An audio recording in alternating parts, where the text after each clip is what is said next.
नमस्कार विद्यार्थी मित्रांनो, सम्राट एज्युकेशनल युट्यूब चॅनलवर आपलं पुन्हा एकदा स्वागत आहे।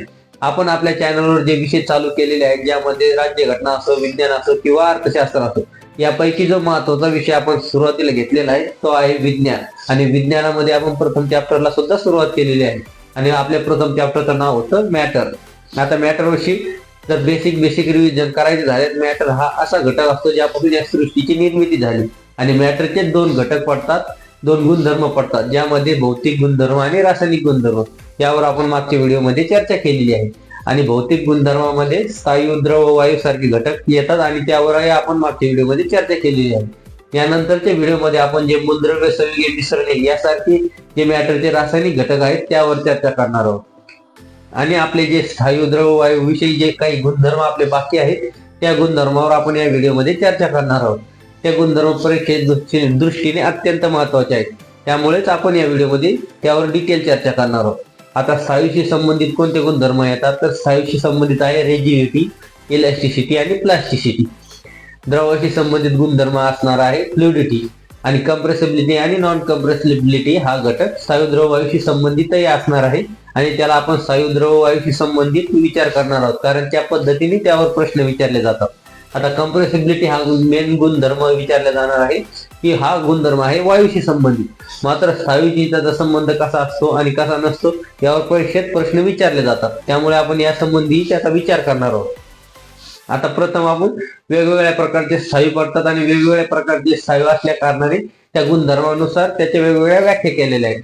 त्यामध्ये रिजिडिटी गुणधर्म असो, इलॅस्टिसिटी गुणधर्म असो, प्लास्टिसिटी गुणधर्म असो, यासारखे वेगवेगळे गुणधर्म येतात। त्यामध्येच आपण प्रथम गुणधर्माचा विचार करूया। प्रथम गुणधर्म असेल आपला रिजिडिटी। आता रिजिडिटी हा कोणत्या प्रकारच्या स्थायूला लागू होतो, तर शक्यतो हा निर्जीव वस्तूंना लागू होतो। आता रिजिडिटी या गुणधर्माची व्याख्या करायची झाल्या, स्वतःहून स्वतःचा आकार न बदलण्याचा स्थायूचा गुणधर्म, स्वतःहून स्वतःची स्थिती न बदलण्याचा स्थायूचा गुणधर्म म्हणजेच रिजिडिटी। त्यामुळे असं शक्यतो अशा वस्तू या निर्जीव असतात, ज्या स्वतःची स्थिती बदलू शकत नाही, स्वतःचा आकार स्वतः बदलू शकत नाही, अशा गुणधर्मालाच आपण रिजिडिटी असं म्हणतो। त्यानंतरचा गुणधर्म घ्यायचा झाला तर आपल्याला इलॅस्टिसिटी घेता येईल। इलॅस्टिसिटी हे अशा प्रकारचे स्थायू असतात ज्यावर आपण बल लावल्यानंतर त्याचा आकार बदलतो आणि बल काढून घेतल्यानंतर पुन्हा ते आपल्या मूळ स्वरूपात येतात। आता अशा प्रकारचे कोणते स्थायू असतात, तर अशा प्रकारच्या स्थायूचे उदाहरण घ्यायचे झाल्यास आपण रबर किंवा स्प्रिंग सारखे उदाहरण घेऊ शकतो। आपण स्प्रिंगवर बल लावल्यानंतर त्याचा आकार घटतो आणि स्प्रिंगवरून बल काढून घेतल्यानंतर ते पुन्हा आपल्या मूळ स्वरूपात येतात। म्हणजेच अशा प्रकारच्या स्थायूच्या अंगी जो गुणधर्म असतो त्याला इलॅस्टिसिटी असे म्हणतात। त्यामध्येच रबर सुद्धा येते। रबर आपण ओढले तर त्याचा आकार बदलतो, म्हणजे ते ताणले जाते आणि ते पुन्हा बल काढून घेतल्यानंतर मूळ स्वरूपात येते।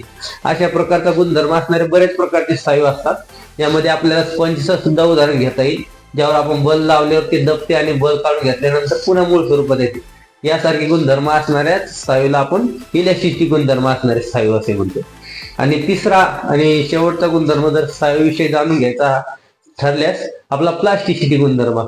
प्लास्टिसिटी हा इलॅस्टिसिटी सारखाच महत्वाचा गुणधर्म आहे आणि त्याच्यात बरेचसे साम्य सुद्धा आहे। म्हणजेच असे काही घटक असतात स्थायूमध्ये ज्यावर आपण बल लावल्यानंतर त्याचा आकार बदलतो, मात्र इलॅस्टिसिटी सारखा ते पुन्हा आपल्या मूळ स्वरूपात येत नाही।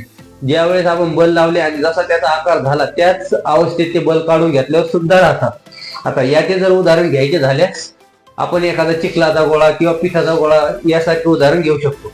आता शक्यतो चिखलाच्या गोळ्यावर समजून घेणं सोपं राहील। आपण जर कुंभार मडके घडवताना बघितला असेल तर त्याच्याकडे असणारा जो चिखलाचा गोळा असतो तो स्थायू रूपात असतो आणि तो ज्या पद्धतीने त्यावर बल लावत जातो त्या पद्धतीने त्याचा आकार बदलत जातो आणि तो बल काढून घेतल्यावर सुद्धा त्या प्रकारचे भांडे किंवा मडके त्याने घडवलेले असते त्याच अवस्थेत ते राहते। म्हणजे त्याने बल काढून घेतल्यावर सुद्धा त्याची अवस्था ज्या बल लावल्यानंतर घडली त्या पद्धतीने त्याची ती अवस्था राहते। अशा स्थायूच्या गुणधर्मालाच आपण प्लास्टिसिटी गुणधर्म म्हणतो। आणि जर पुस्तकी भाषा सांगायचे झाल्यास एखाद्या स्थायूवर बल लावल्यानंतर त्याचे आकार बदलणे आणि बल काढून घेतल्यानंतर ते पुन्हा मूळ स्वरूपात न येणे म्हणजे स्थायूचा प्लास्टिसिटी असा गुणधर्म आहे। आता आपण पुढच्या गुणधर्माकडे वळूया। आपला पुढचा गुणधर्म असेल कंप्रेसिबिलिटी किंवा नॉन कंप्रेसिबिलिटी। आता कंप्रेसिबिलिटी काय असते आणि नॉन कंप्रेसिबिलिटी काय असते यावर आपण सविस्तर चर्चा करूया, कारण यावर परीक्षेत कोणत्याही परीक्षेत याला प्रश्न विचारले जातात। आता आपण जो घटक बघणार आहोत, जी संकल्पना बघणार आहोत, ती परीक्षेच्या दृष्टीने अत्यंत महत्वाची आहे आणि त्या संकल्पनेचं नाव असेल आपली कम्प्रेसिबिलिटी. आता कम्प्रेसिबिलिटीलाच मराठीमध्ये संपीडीयता असे म्हणतात आणि नॉन कम्प्रेसिबिलिटीला आपण मराठीमध्ये असंपीडीयता असे म्हणू. आणि आता जे घटक आपण बघितले आहेत, रिजिडिटी, प्लास्टिसिटी आणि इलेस्टिसिटी, त्यांना सुद्धा मराठीत काय काय म्हणतात ते सुद्धा आपल्या लक्षात असायला पाहिजे. आता रिजिडिटीला मराठीमध्ये दृढता असे म्हटले जाते, प्लास्टिसिटीलाच आपण अकार्यता असे म्हणतो आणि इलॅस्टिसिटीला स्थितिस्थापकता म्हणतो. हे आपल्या मराठीमध्ये सुद्धा लक्षात असायला पाहिजे. आता आपण कम्प्रेसिबिलिटी आणि नॉन कम्प्रेसिबिलिटी बघूया. आता कम्प्रेसिबिलिटी विषयी परीक्षेमध्ये असे प्रश्न विचारले जातात की स्थायू कम्प्रेसिबल असतात किंवा नसतात. वायूशी संबंधित विचारले जातात, वायू कम्प्रेसिबल असतात किंवा नसतात. द्रवाशी संबंधित सुद्धा असाच प्रश्न विचारले जातात, स्थायू द्रव वायू या संबंधी कोण कम्प्रेसिबल असते, कोण कम्प्रेसिबल नसते. तर स्थायू द्रव वायूपैकी स्थायू आणि द्रव हे नॉन कम्प्रेसिबल असतात. आता कम्प्रेसिबिलिटीची व्याख्या जर सांगायची झाली तर कम्प्रेसिबिलिटी म्हणजे एखाद्या घटकावर वस्तूवर आपण दाब निर्माण केला किंवा त्या घटक किंवा वस्तूचे आपण तापमान कमी केल्यास त्याचे अंकुचन होऊन द्रवात रूपांतर होणे, आणि द्रवात रूपांतर होणे म्हणजेच कम्प्रेसिबिलिटी. मग आपली ही कम्प्रेसिबिलिटीची व्याख्या द्रवाला तर लागू होणार नाही, कारण द्रव हे सामान्य तापमानाला द्रव स्वरूपात असते. त्यावर दाब निर्माण करण्याची किंवा तापमान कमी करण्याची आपल्याला निश्चितच गरज नसते. आणि स्थायूशी संबंधित सुद्धा ही कन्सेप्ट लागू होत नाही, कारण स्थायूवर साधारण परिस्थितीमध्ये जर आपण दाब निर्माण केला किंवा त्याचे तापमान कमी केले तर त्याचे अंकुचन होत नाही किंवा त्याचे द्रवात सुद्धा रूपांतर होत नाही. जर याचे उदाहरण घ्यायची झाली तर एखाद्या दगड आणि विटेवर आपण जर दाब निर्माण केला तर त्याचे अंकुचन होत नाही किंवा त्याचे तापमान केल्यावर सुद्धा त्याचे द्रवात रूपांतर होत नाही. कितीही कमी तापमान केले तरी विटेचे आपण द्रवात रूपांतर करू शकत नाही. म्हणजेच वायू आणि द्रव हे नॉन कम्प्रेसिबल असतात. मात्र वायूशी संबंधित जर विचारले गेले तर वायू हे कम्प्रेसिबल असतात. आता स्थायू द्रव वायूपैकी फक्त वायूच कम्प्रेसिबल असतात, स्थायू आणि द्रव हे नॉन कम्प्रेसिबल असतात. आता वायू हे कम्प्रेसिबल कसे असतात तर वायूवर दाब निर्माण केला किंवा वायूचे तापमान कमी केले त्याचे द्रवात रूपांतर होते, आणि द्रवात रूपांतर होणे म्हणजेच कम्प्रेसिबिलिटी असणे. त्या गुणधर्मालाच आपण कम्प्रेसिबिलिटी असे नाव दिलेले आहे. आता कम्प्रेसिबिलिटी असणारे काही उदाहरण आपण बघूया म्हणजे आपल्याला समजायला सोपे जाईल. कम्प्रेसिबिलिटी गुणधर्म असणारे वायू आपल्या दैनंदिन जीवनामध्ये उपयोगात येणारे म्हणजे सीएनजी आणि एलपीजी सारखे उदाहरण आपण बघू. सीएनजीलाच आपण लॉंग फॉर्म मध्ये विचार घेतल्यात कम्प्रेसिबल नॅचरल गॅस असे म्हणता येईल, आणि एलपीजीलाच आपण लिक्विफाईड पेट्रोलियम गॅस म्हणतो. यांचे लॉंग फॉर्म आपल्याला पोलीस भरतीला आणि वेगवेगळ्या परीक्षेला विचारले जातात. मात्र एमपीएससी आणि युपीएससी लेवलवर असे लॉंग फॉर्म विचारले जात नाही. एमपीएससी आणि युपीएससी लेवलवर तुम्हाला कन्सेप्ट क्लिअर असणेच आवश्यक आहे की कम्प्रेसिबिलिटी काय असते, कम्प्रेसिबिलिटी कशाला लागू होते, कशाला लागू होत नाही, या प्रकारे आपल्याला लक्षात ठेवणे अत्यावश्यक असते. आता कम्प्रेसिबिलिटीशी संबंधित आणि एलपीजी संबंधित काही संकल्पना आहे की एलपीजीला वास असतो किंवा नसतो. जर असा प्रश्न आल्यास एलपीजीला वास नसतो. एलपीजी मध्ये ब्युटेन, आयसोब्युटेन आणि प्रोपेन यांचे मिक्सर असते, आणि ब्युटेन हा वायू वासहीन आणि रंगहीन असतो आणि अत्यंत ज्वलनशील असतो. मग आपला घरगुती गॅस लीक झाल्यावर आपल्याला वास येतो, तो कशात असतो तर आपल्याला घरगुती गॅसचा जो लिकेज झालेला वास असतो तो इथिल मर्कॅप्टनमुळे येतो. आणि या मिक्सर सोबतच जे संयुग आपल्या घरगुती गॅसमध्ये मिसळलेले असते त्याचे नाव असते इथिल मर्कॅप्टन. कुठल्याही प्रकारचा धोका टाळण्यासाठी इथिल मर्कॅप्टन नावाचे तीव्र वासाचे संयुग त्यामध्ये मिसळलेले असते, आणि गॅस लीक झाल्यानंतर इथिल मर्कॅप्टन नावाचे संयुग सुद्धा गॅस सोबत लीक होते आणि त्याचा वास आपल्याला येतो आणि आपल्याला गॅस लीक झालेला आहे हे समजते. म्हणजेच आपल्या घरगुती गॅसला तर वास नसतो, मात्र त्यासोबत जे संयुग मिसळलेले असते त्याला वास असल्यामुळे आपल्याला निश्चित धोका टाळण्यासाठी त्याचा उपयोग होतो. जर प्रश्न विचारला गेला की आपल्या घरगुती गॅसला वास असतो किंवा नसतो तर आपल्या घरगुती गॅसला वास नसतो. घरगुती गॅसमध्ये मिक्स केलेल्या इथिल मर्कॅप्टन नावाच्या संयुगाचा तो वास असतो, असे लक्षात ठेवावे. आता पुढचा जो गुणधर्म आपल्याला घ्यायचा आहे त्या गुणधर्माचं नाव असेल फ्लुइडिटी. आता फ्लुइडिटी निश्चितच द्रवाशी संबंधित आहे, आणि द्रवाचे जे बेसिक गुणधर्म असतात ते फ्लुइडिटीच्या व्याख्येशी संबंधित आहे. फ्लुइडिटी म्हणजेच निश्चित आकार नसणारा घटक ज्या पात्रात ओतले जाईल त्या पात्राशी संबंधित त्याचा आकार बदलणे किंवा फरतीवर पडल्यानंतर सांडणे, या गुणधर्मालाच आपण फ्लुइडिटी म्हणतो. आणि हे गुणधर्म जितके ज्या घटकाच्या अंगी जास्त असतील त्याची फ्लुइडिटी तितकीच जास्त असते. आणि फ्लुइडिटी आणि विस्कोसिटीचा काय संबंध आहे हे समजून घेऊया. तर विस्कोसिटी म्हणजेच मराठीमध्ये त्याला घट्टपणा म्हणता येईल, आणि फ्लुइडिटीला मराठीमध्ये प्रवाहिता असे म्हणतात. आता ज्या द्रवाचा घट्टपणा जास्त असेल त्याची फ्लुइडिटी निश्चितच कमी असेल. म्हणजे परीक्षेमध्ये विचारले जाते की फ्लुइडिटी ही विस्कोसिटीशी कशी संबंधित आहे. तर ज्याची विस्कोसिटी जास्त असते त्याची फ्लुइडिटी निश्चितच कमी असते, आणि विस्कोसिटी निश्चितच कमी असते. आणि विस्कोसिटी म्हणजेच आपण आता म्हणल्याप्रमाणे घट्टपणा. आता उदाहरण जर सांगायचे झाले तर एका ग्लासमध्ये आपण मध घेतला आणि एका ग्लासमध्ये आपण पाणी घेतले आणि दोन्ही सोबतच जर फरशीवर सांडले तर मध कमी प्रमाणात पसरेल, कारण मध जास्त घट्ट असतो, म्हणजेच मधाची विस्कोसिटी जास्त असते आणि पाण्याची विस्कोसिटी कमी असते, म्हणून पाणी हे सर्व फरशीवर पटकन पसरेल.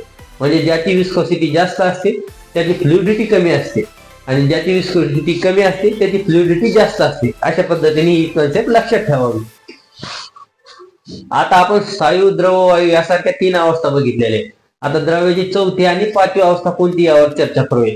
तर द्रव्याची 4थी अवस्था आहे आपली प्लाझ्मा, आणि द्रव्याची 5वी अवस्था सांगता येईल आपल्याला बोस-आइन्स्टाईन कंडेन्सेट अवस्था.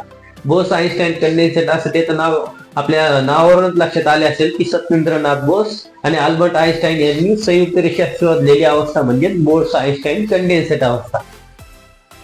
आता प्रथम आपण उदाहरणाद्वारे त्याला समजून घेण्याचा प्रयत्न करूया.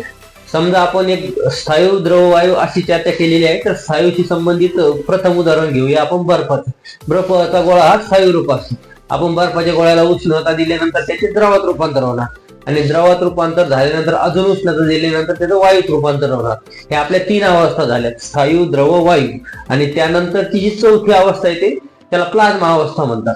या स्थायू, द्रव, वायूची शेवटची जी अवस्था असते ती वायू, त्याला आपण अत्यंत उष्णता दिल्यानंतर ती शेवटची अवस्था तयार होते, त्याला 4थी अवस्था म्हणतात, त्याला प्लाझ्मा अवस्था म्हणतात. आणि वायूला अत्यंत तापमानावर तापवल्यानंतर निर्माण होणारी ही अवस्था असते.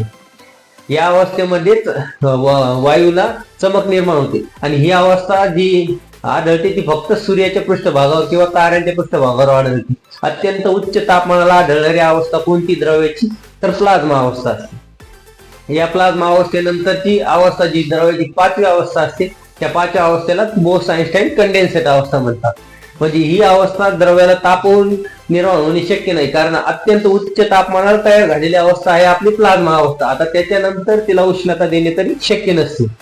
मात्र आता त्या अगोदरची अवस्था जी असणार आहे ती द्रव्याला अत्यंत थंड करून जी अवस्था निर्माण केली, जी अवस्था मिळवली, त्या अवस्थेलाच आपण बोस-आइन्स्टाईन कंडेन्सेट अवस्था म्हणतो. या अवस्थे संबंधित सत्येंद्रनाथ बोस यांनी 1920 मध्ये काही रिसर्च करून काही गणना केल्या होत्या, आणि त्या गणनांच्या आधारावर अल्बर्ट आइन्स्टाईन यांनी 1955 मध्ये या अवस्थेविषयी भविष्यवाणी केलेली होती. आणि या भविष्यवाणीच्याच जोरावर आपण ती अवस्था तयार करू शकलो, आणि त्या अवस्थेला ज्या दोन्ही संयुक्त शास्त्रज्ञाचे नाव देण्यात आलेले आहे, बोस-आइन्स्टाईन कंडेन्सेट अवस्था.